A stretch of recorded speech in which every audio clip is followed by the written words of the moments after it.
connection to Arkansas? Was he a resident there? I mean, he was originally from there, they came to Houston, or he was in this area and moved there? Well, he was from this area and he moved to Arkansas. And like I say, he had been there about 7 years, and 7 years in the North Headwater. Does he still have family in this area? That I don't know. Do you know how long he resided in this area before? No, I don't. I sure don't. Did you guys ever look at this guy? Well, yeah, he did go to school here at Dickinson High School. Right. Did he have any connection with Jennifer at that time? Not that we're aware of, no. How did he target her? Just by chance? That we don't know.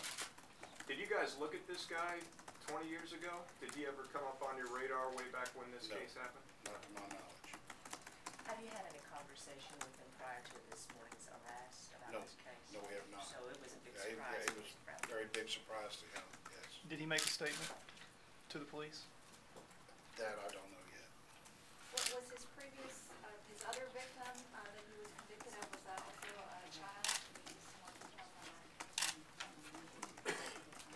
No, it was I believe it was a 35-year-old woman.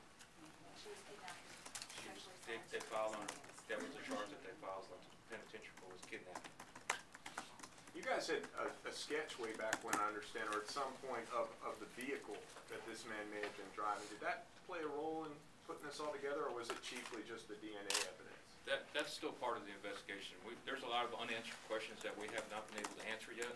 As part of the investigation, we didn't want to give away too much information before we got the affidavit and let anybody know that we were looking at him.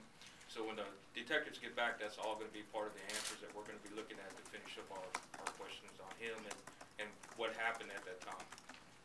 And is that his only conviction? That's his only felony conviction. He also had a charge not too long ago for patronizing a prostitute. But that was dismissed? No, that's still pending, I believe, or it was pending. What was the specific crime that he was convicted of? The specific charge that he was convicted on? Do what now? The specific charge that he was convicted on. Convicted on was kidnapping. Kidnapping. Yeah, he was charged and convicted on kidnapping. Can you guys, and I'm sorry to push you on this, but do you guys have any details regarding that case? I mean, it's remarkably similar to what we're seeing in this case, is what I understand. Yeah, it's similar. He picked up a woman at a nightclub or bar and took her out and sexually assaulted her. And he was arrested later, and I guess the DA up there decided to go with the kidnapping because it was a higher charge. And you said a woman? It was a woman. Oh. Well, she was 35. 35 years old? Yes. But she was not stabbed or harmed besides the actual rape? You know, that part of that they would have to look at to make sure, but I don't remember reading that in there. Is he being looked at in any other cases involving children or any other? That's what we're hoping for the public. If there's any other cases or if anything, when this guy gets a picture or if anybody's had any dealings with him or something comes up, be sure to contact the FBI and let us know. But at this time, we don't have anything, but that's still ongoing. Will you have a better photo of him later? Yes, we're hoping for a photo from Little Rock. We're waiting on it being emailed here, and hopefully we can get it before the end of the process, and we'll get it out to you. Today? Yes, we're hoping to get it hopefully soon. No, he said anything when he was arrested? I have no idea. The detectives contacted me this morning at 6:15 just to let me know that yes, he was taken into custody.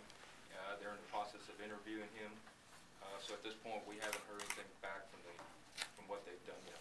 So those detectives that worked on the case, they are in? Yes, our Detective Tim Cromie and Special Agent Renison are both in Arkansas questioning him right now. Do you know how long it'll take to get to her detectives? I have no idea. It depends on if he waives extradition or if he's going to go ahead and come back on the bench. Is this man a Dickinson native? Do what? Where was he born? Is he a Dickinson native? He went to school in Dickinson. He was in Dickinson. Yeah, Sister Rock, how would you characterize the quality of the evidence that you have so far? I mean, is this rock solid DNA evidence, and coupled with his residence here, his adjacency to the victim? The quality of the DNA evidence is really, I believe, to be outstanding in this case. I mean, it put us over the edge as far as being able to proceed with obtaining the affidavit for arrest. So combine that with obviously Jennifer's knowledge about the events of the night and what happened to her, her drawing, and her recollection, specific things that we can't really discuss at this time. We're very comfortable with the charge, and we're looking forward to prosecuting the case. Her decision to keep talking and to keep it in the public eye, I mean, how did that contribute?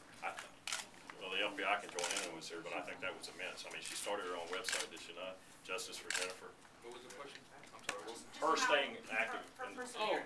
How did Jennifer, that she's contribute? unbelievable. She would be up here yearly, and if I've been here since 1983. I was here when this happened. She would ask us where we at, where we going.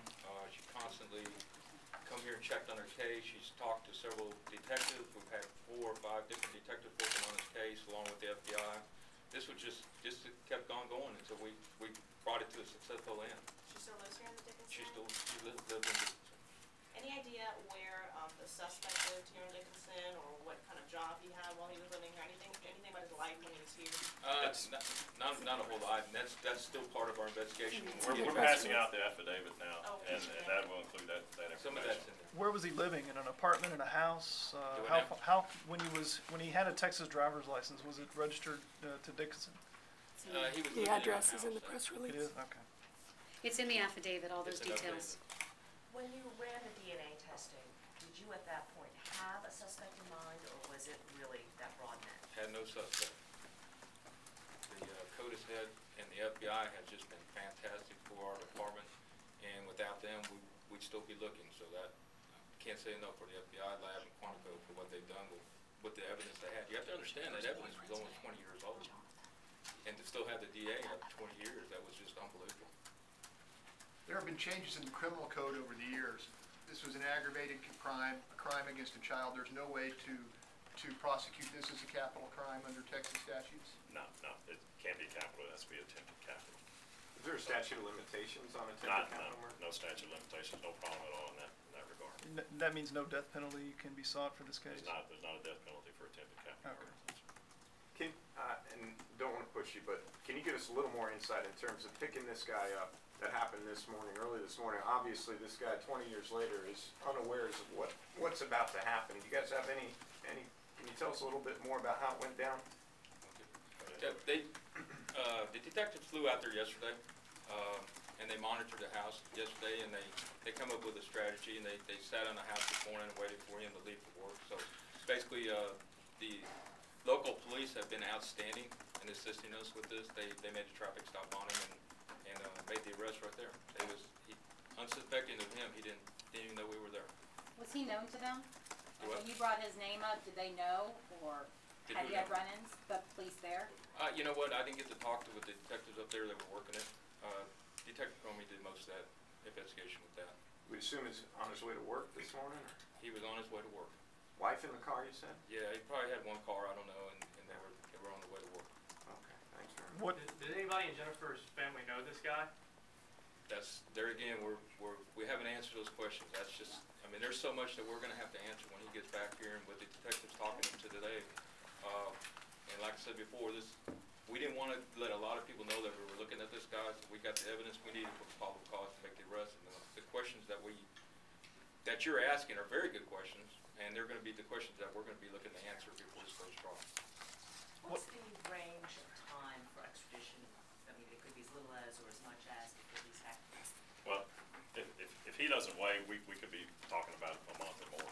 So I don't think there's any set deadline on it, but if there is a problem with extradition, we'll proceed with the governor's warrant and try to expedite that as quickly as we can and get it back down here as quick as we can. So the soonest he'd be back here is about a month's time? No, if he waives, he may be back at the end of this week. Okay. We just don't know yet. We're waiting word from Arkansas. what kind of work was he in Arkansas? He was a welder. Okay, that's right. He was a welder. Worked at a fence company. Obviously, there's a lot of cold cases involving kidnapping and sexual assault. Can somebody talk about why this case was chosen over all the others out there for DNA? Yeah, of course, being the town that we're in, we don't have a lot of crimes like that. That's why it was just so unbelievable to have it here in Dickinson. And this is the one that stood out. I mean, this is one of our unsolved crimes. We also have another unsolved crime that we're working very hard on the same way. And we're not going to give up on it. And we didn't give up on it. We kept working as hard as we could until we got the technology where we needed it, and the evidence was sent off. And we'll do that again. Was he on parole?